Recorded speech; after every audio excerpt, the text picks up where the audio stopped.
بسم اللہ الرحمن الرحیم۔ پروگرام میرا سوال کے ساتھ میں ہوں اقرار عباسی۔ آج ہماری گفتگو کا عنوان ہے اتحاد امت۔ اتحاد امت وقت کی ایک بڑی ضرورت ہے، اور اس وقت پوری دنیا میں مسلمان ظلم کی چکی میں پس رہے ہیں۔ پوری دنیا کے کافر الکفر ملت واحدہ کا مصداق بنے ہوئے مسلمانوں پر ٹوٹ پڑے ہیں، اور مسلمان ابھی تک خواب خرگوش کے مزے لے رہے ہیں۔ مسلمانوں نے ابھی تک شاید اتحاد اور اتفاق کی طرف دیکھا نہیں، سوچا نہیں۔ مسلمانوں میں اس اتحاد اتفاق کی کس حد تک ضرورت ہے، اس پہ ہم اس سے پہلے بھی آپ کے سامنے مختلف علماء اکرام کا نقطہ نظر رکھ چکے ہیں۔ آج ہمارے ساتھ پاکستان کے ایک معروف سیاسی رہنما، پاکستان رائے حق پارٹی کے سربراہ جناب محترم ابراہیم قاسمی صاحب تشریف فرما ہیں۔ میں محترم ابراہیم قاسمی صاحب کو اپنے پروگرام میں خوش آمدید کہتا ہوں۔ جزاک اللہ شکرا۔ قاسمی صاحب، آپ کے سامنے پوری دنیا میں اس وقت مسلمان ایک مشکل دور میں گزر رہے ہیں، اور پوری دنیا کے مسلمانوں پہ ایک آزمائش کا وقت ہے۔ اس کے باوجود مسلمانوں میں باہمی اتحاد اور اتفاق نظر نہیں آتا، اس پر آپ کیا کہیں گے؟ بسم اللہ الرحمن الرحیم۔ سب سے پہلے تو میں وصال حق کا شکریہ ادا کرتا ہوں کہ اس نے مجھے موقع دیا اور میرے بات کو آگے پہنچانے کا ذریعہ بن رہے ہیں۔ دعا ہے اللہ رب العزت کی ذات اقدس سے کہ اللہ رب العزت وصال حق کو مزید ترقی کامیابی عطا فرمائے۔ آمین۔ حافظ صاحب، جس طرح آپ نے فرمایا، یقیناً اس وقت پورے امت مسلمہ جو ہے وہ مختلف مسائل کا شکار ہے، اور وہ فرقوں میں بٹے ہوئے ہیں۔ کوئی اپنے آپ کو دیوبندی، کوئی بریلوی، کوئی اہل حدیث کہتا ہے، اور میں سمجھتا ہوں کہ ہمیں دیوبندی، بریلوی، اہل حدیث سے ہٹ کر مسلمان ہونے پر یکجا ہونا چاہیے، فخر کرنا چاہیے۔ اور اس وقت مسلمان پوری دنیا میں جو ہے دہشت گردی کا شکار ہے، لیکن پھر بھی بدقسمتی سے مسلمان ہی کو دہشت گرد کہا جاتا ہے۔ حالانکہ میرا دعویٰ ہے کہ اس وقت پوری دنیا میں جہاں پر بھی آپ دیکھیں مسلمانوں پر وہ مظالم ڈھائے جا رہے ہیں جو کبھی تاریخ میں اس طرح واقعات نہیں ہوئے۔ یہ کیا وجہ ہے؟ یہی وجہ ہے جو مولانا عبید اللہ سندھی رحمۃ اللہ علیہ نے فرمایا تھا جب جیل سے نکلے، تو اس نے فرمایا کہ جیل کے دوران میں نے دو باتیں سیکھی ہے۔ ایک یہ کہ مسلمانوں کی زوال، مسلمانوں کی ناکامی کا وجہ قرآن سے دوری، اور دوسرا بے اتفاقی۔ حضرت عمر فاروق رضی اللہ تعالیٰ عنہ سے جس طرح روایت ہے کہ رسول اللہ صلی اللہ علیہ وسلم نے فرمایا ہے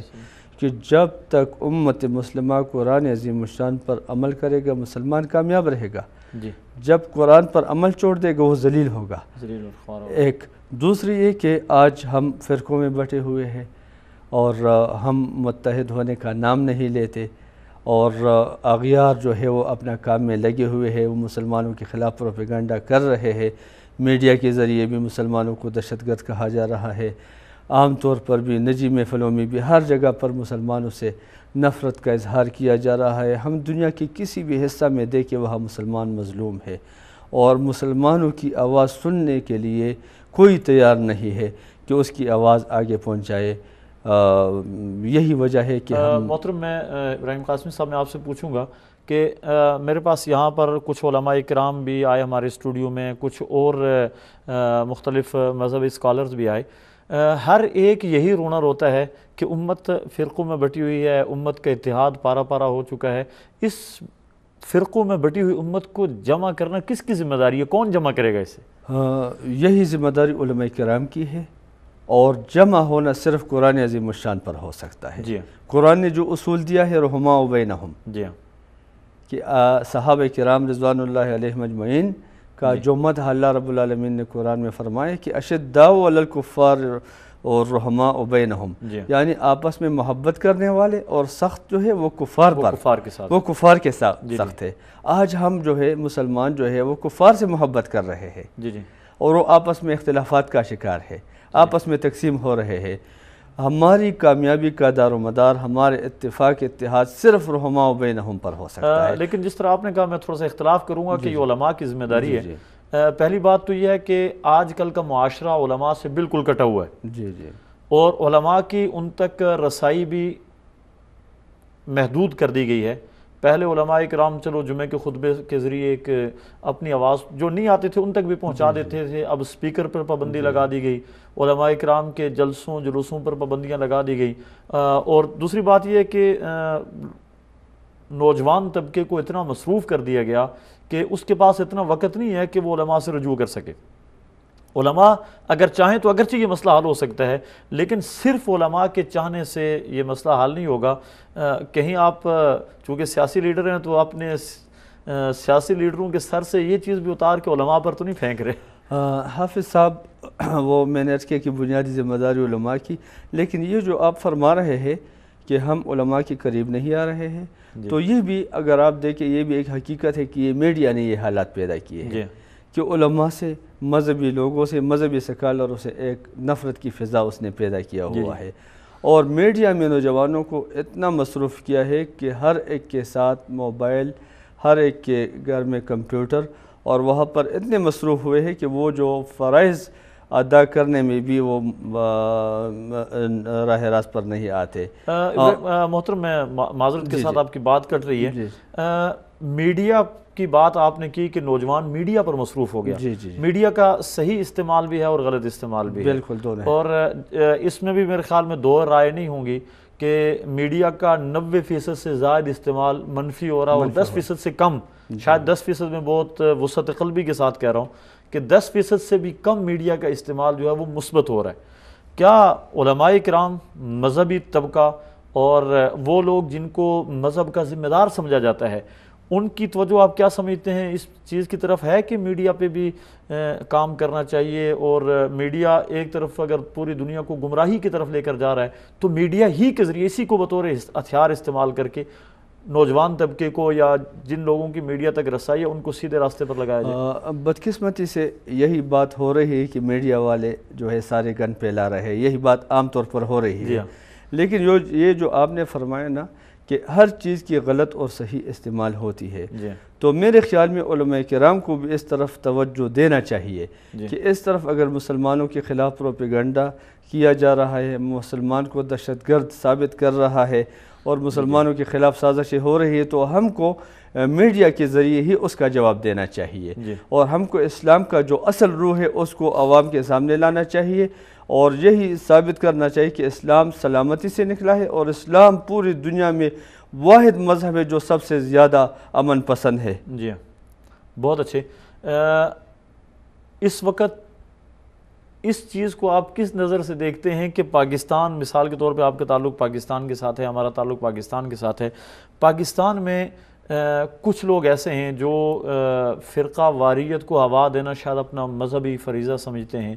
تو اس کی وجہ سے بہت سارے لوگ، چونکہ جو علماء ہوتے ہیں عوام تو ان کی زبان سمجھتے ہیں اور ان کی بات کے اوپر عمل کرتے ہیں، ان کی طرف سے جو پیغام جائے گا وہ پیغام عوام تک پہنچے گا، تو جو لوگ اس طرح کی فرقہ وارانہ باتوں میں ملوث ہیں یا فرقہ وارانہ، تو آپ ان کی حوصلہ افزائی کریں گے یا آپ ان کی طرف کوئی اچھا پیغام بھی بھیجیں گے؟ یہ جس طرح آپ نے فرمایا کہ کچھ لوگ فرقہ واریت کو پھیلا رہے ہیں، یہ حقیقت ہے کہ پاکستان میں ایک بہت بڑا گروپ جو ہے وہ اس بات کا ذمہ دار ہے، اور وہ بیرونی اشارے پر ہمارے پڑوسی ملک سے کتابیں یہاں پاکستان میں لا کر وہ تقسیم کیے جاتے ہیں، لاکھوں کی تعداد میں، فارسی، اردو اور پھر مختلف زبانوں میں اس کا ترجمہ کیا جاتا ہے، اور ان کتابوں میں وہ زہرآلود مواد ہوتی ہے جس سے عام نوجوان جو ہے وہ اٹھ کھڑے ہو جاتے ہیں اور پھر مسائل پیدا ہو جاتے ہیں۔ ہم پاکستان رائے حق پارٹی فرقہ واریت پھیلانے والوں اور بیرونی عناصر کے ایجنٹ جو ہوتے ہیں، ہم اس کی شدید مذمت کرتے ہیں، اور حکومت پاکستان سے یہی مطالبہ کرنا چاہیں گے کہ جو فساد کا جڑ ہے آپ اس پر پابندی لگائے۔ ہمارے ملک میں الحمدللہ مذہبی سکالر ہے، علماء ہے، ہمیں کسی بیرونی ملک کی کتابوں کی کوئی ضرورت نہیں ہے، ان کتابوں پر پابندی عائد کرنی چاہیے۔ پاکستان 98% اہل سنت والجماعت آبادی پر مشتمل ہے۔ جی، اگر 2% کے لوگ اٹھ کھڑے ہو کر ان کی دل آزاری کرتے ہیں تو امن قائم نہیں ہو سکتا۔ امن قائم کرنے کے لیے یہ ہے کہ تمام مذاہب جو ہے وہ اپنے عبادت گاہ کے اندر کریں، مذہبی پروگرامات عبادت گاہ کے اندر کریں۔ اگر عبادت ہے، اگر عبادت نہیں ہو اور شرارت ہے وہ الگ بات ہے، لیکن یہ پاکستان میں جو فسادات اور جو مسائل پیدا ہوئے ہیں وہ پاکستان میں کچھ جو فرقہ وارانہ مسائل پیدا ہوئے ہیں، شاید آپ کے کہنے کا مطلب یہ ہے کہ ان کی بنیاد ہمارے پڑوسی ملک سے آنے والا وہ لٹریچر ہے جو مختلف زبانوں میں پاکستان میں تقسیم ہوا ہے، اور پھر ایک طبقے نے اس کو بہت زیادہ اہمیت دی ہے، بہت بڑھ چڑھ کر اس نے پیش کیا، باقاعدہ اس کے لیے مہم چلایا، اس نے ٹی وی پر، ریڈیو پر، ایسے لوگ پاکستان میں پیدا ہو گئے جو مقدس شخصیات کی توہین کرنا شروع ہو گئے، حضرات صحابہ اکرام رضوان اللہ علیہم اجمعین، حضرات اولیاء اکرام رحمہم اللہ، ان کی توہین کرنا شروع ہو گئے، جس کی وجہ سے یہ ایک ضروری بات ہے، ہر عمل کا ایک رد عمل ہوتا ہے، بالکل، تو رد عمل کے طور پہ بھی کچھ لوگ اٹھ کھڑے ہوئے۔ جی تو محترم، اس وقت پوری دنیا جو اسلام کی دعوے دار ہے، خود کو مسلمان کہلاتے ہیں، وہ 2 بیلٹ میں تقسیم ہو چکے ہیں۔ ایک بیلٹ شیعہ بیلٹ کہلاتا ہے اور دوسرا بیلٹ سنی بیلٹ کہلاتا ہے۔ جو شیعہ بیلٹ ہے وہ ایران کی چھتری تلے جمع ہو رہا ہے، اور جو سنی بیلٹ ہے وہ سعودیہ کی چھتری تلے جمع ہوتا ہوا نظر آ رہا ہے، پوری دنیا کو نظر آ رہا ہے۔ تو آپ کیا سمجھتے ہیں کہ یوں اس پوری امت کا 2 حصوں میں بٹ جانا،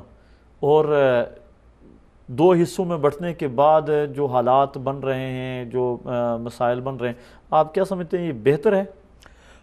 حافظ صاحب، میرے خیال میں یہ پوری دنیا میں حقیقت یہ ہے کہ اس وقت 2 حصوں میں تقسیم ہو رہے ہیں، اور یہ پہلا موقع ہے کہ ایک طرف ایران اور اس کے جو اتحادی ہے، جو پوری دنیا میں اس کے ذریعے جو دہشت گردی کرتے رہتے ہیں، وہ دہشت گرد وہاں کی رخ کرتے ہوئے اس کے ساتھ دے رہے ہیں، اور پوری دنیا کے مسلمان جو امن پسند مسلمان ہے، اور سعودیہ کو جو ہے وہ اپنا ایک مذہبی اور روحانی مرکز سمجھتا ہے، تو اس کے ساتھ کھڑے ہیں۔ میں سمجھتا ہوں کہ یہ ایک اچھی بات ہے کہ کفر اور اسلام کو الگ الگ ہونا چاہیے۔ اگر اسلام اور کفر ایک ساتھ ہے تو فرق نہیں ہوگا، کفر اور اسلام کو الگ الگ ہونا چاہیے۔ اگر ایک ہی ساتھ رہے تو میرے خیال میں پھر رسول اللہ صلی اللہ علیہ وسلم نے جو مکہ میں اعلان توحید فرمایا، اور اس وقت جو تقسیم ہو گئے، مسلمان اور کافر جدا جدا ہو گئی، یا قیام پاکستان کے وقت ہم نے 2 قومی نظریے کی بنیاد پر پاکستان حاصل کیا، اگر مسلمان اور کافروں کو جدا نہیں ہونا تھا تو پاکستان بنانے کی بھی میرے خیال میں کوئی ضرورت نہیں تھی۔ بانی پاکستان حضرت قائد اعظم محمد علی جناح رحمہ اللہ نے یہی فرمایا کہ ہندو اور مسلمان الگ الگ قوم ہے، اور ہمیں ہندوؤں سے الگ رہنا ہے، اور اس کے لیے اس نے اسلامی جمہوریہ پاکستان بنایا، اور اس کا پھر اس نے ایک منشور اور دستور دیا، جس طرح بانی پاکستان قائد اعظم محمد علی جناح سے پوچھا گیا کہ پاکستان کی آئین اور آئین دستور کیا ہوگی، تو اس نے بتایا کہ کوئی نئی منشور یا کوئی دستور کی ضرورت نہیں ہوگی، بلکہ 1400 سال پہلے جو محمد رسول اللہ صلی اللہ علیہ وسلم پر قرآن عظیم الشان نازل ہوا ہے وہی پاکستان کا قانون ہوگا، قانون دستور اور آئین ہوگا۔ بہت اچھی بات ہے۔ آپ پاکستان میں اپنی ایک سیاست کا حصہ ہیں، آپ ایک بڑی جماعت کے سربراہ ہیں، پاکستان رائے حق پارٹی، تو پاکستان رائے حق پارٹی کا کیا منشور، کیا دستور ہے، آپ کیا چاہتے ہیں مستقبل میں؟ پاکستان رائے حق پارٹی کو جس وقت ہم نے بنایا اس وقت ہم نے یہی محسوس کیا،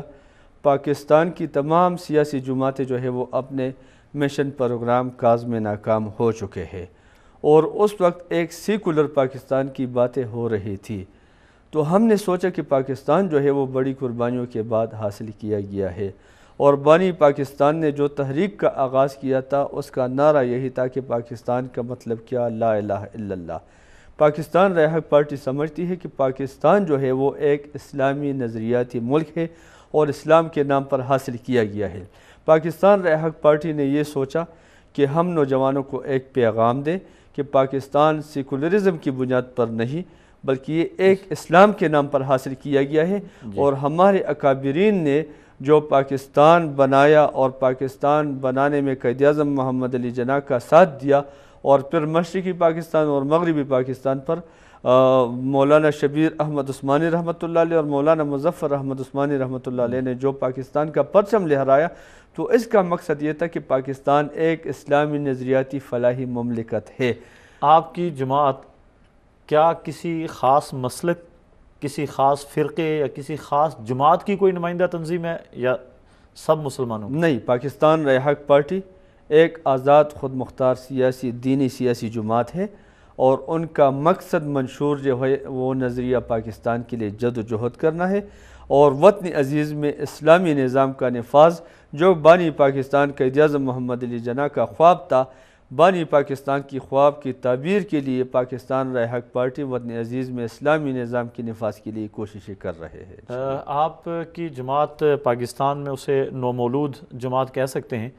تو نومولود اس جماعت نے اب تک کیا کامیابیاں حاصل کی؟ پاکستان رائے حق پارٹی حقیقت یہ ہے کہ چند سال پہلے یہ بنایا گیا ہے، لیکن میں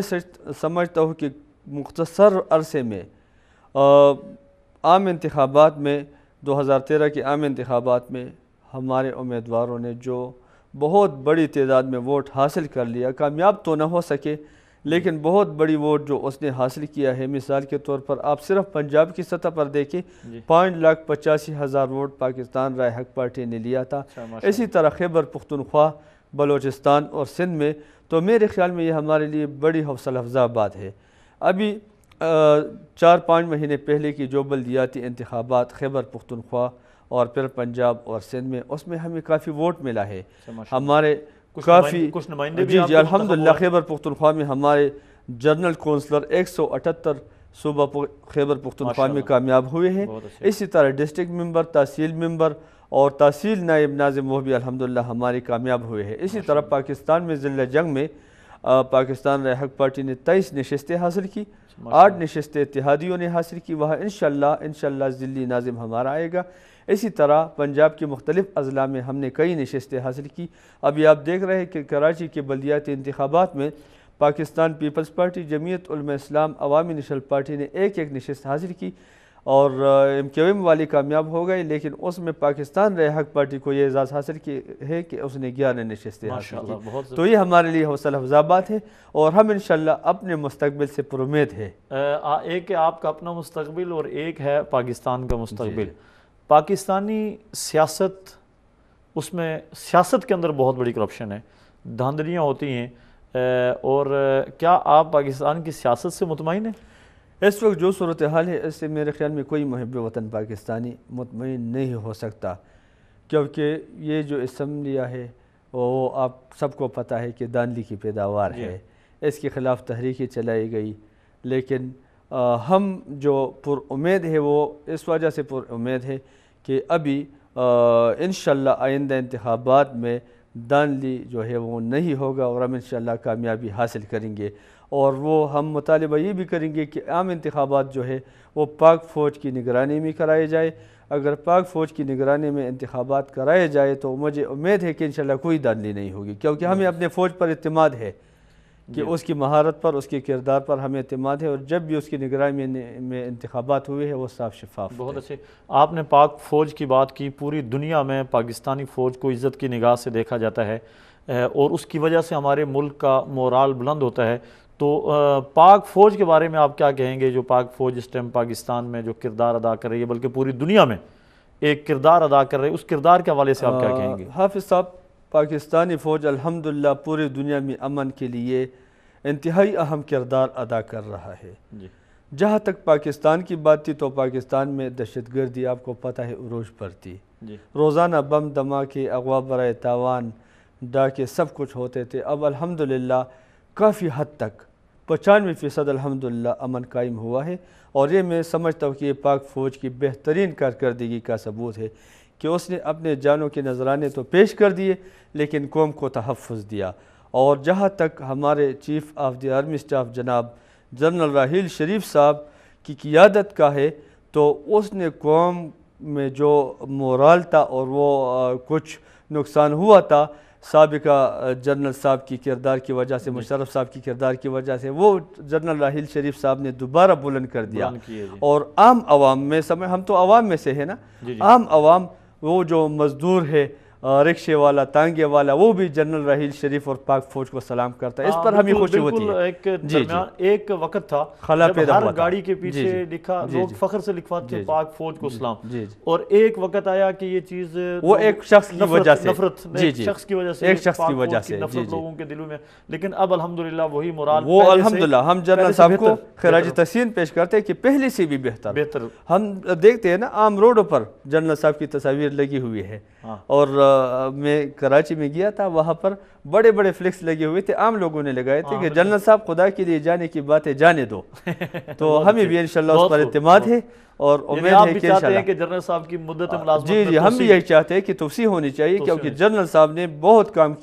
کام کیا, اور جنرل صاحب صرف پاکستانی قوم کا ہیرو نہیں ہے, بلکہ ہم جہاں پر بھی جاتے ہیں اور پوری دنیا میں ہم مسلمانوں کے جذبات کو دیکھتے ہیں تو ہر جگہ پر پاک فوج کو سلام کیا جاتا ہے, اور جنرل راحیل شریف صاحب کی تعریف کی جاتی ہے, جس پر ہمیں بھی فخر ہو جاتا ہے کہ ہمارے سپاسالار کو, ہمارے جنرل صاحب کو اچھا یاد کیا جاتا ہے. درمیان میں سیاست کے حوالے سے بات چل رہی تھی تو ایک سوال ضروری میرے ذہن میں آیا کہ کیا سیاست کے ذریعے جو موجودہ پاکستانی سیٹ اپ ہے, قومی اسمبلیز ہیں یا صوبائی اسمبلیز ہیں, کیا اس کے ذریعے اسلامی نظام کے نفاذ کا امکان ہے؟ حافظ صاحب 1973 کی جو آئین ہے وہ ہمارے اکابرین ہی نے بنایا تھا, اور میں سمجھتا ہوں کہ اگر اسی آئین پر عمل درآمد کیا جائے تو اسلامی نظام خود بخود آئے گا.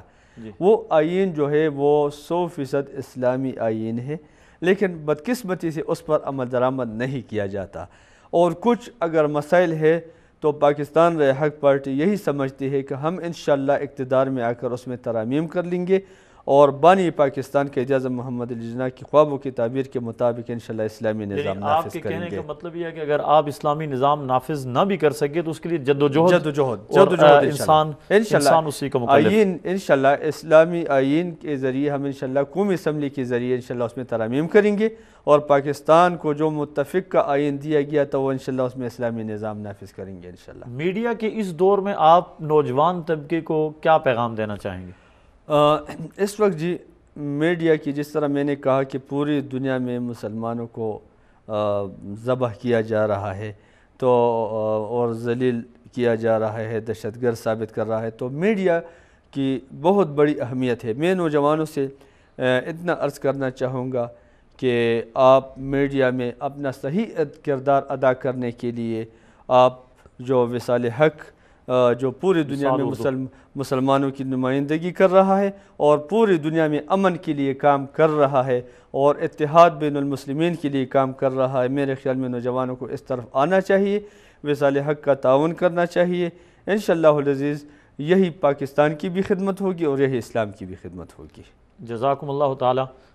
محترم ابراہیم قاسمی صاحب, آپ نے ہمیں وقت دیا, ہم آپ کے مشکور ہیں, اور ہماری دعا ہے کہ اللہ تعالی ہمارے پاک ملک کو سلامت رکھے اور نظر بد سے اسے بچائے. یہ پوری دنیا میں کی دنیا کفر کی آنکھوں میں کھٹک رہا ہے. اللہ تعالی ہمارے حکمرانوں کو بھی عقل دے کہ وہ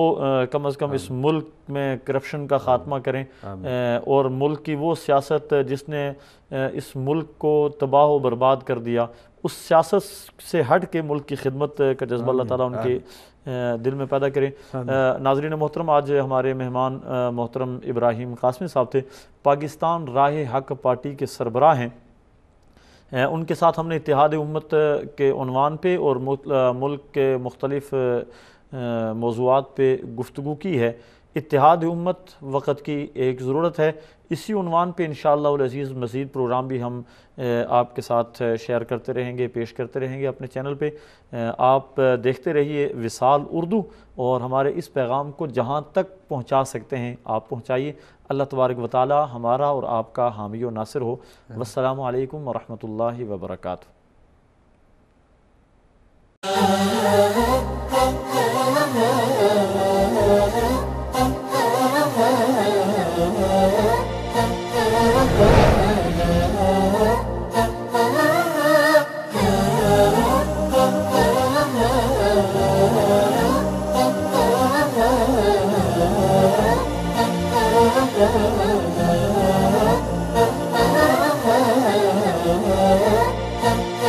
Oh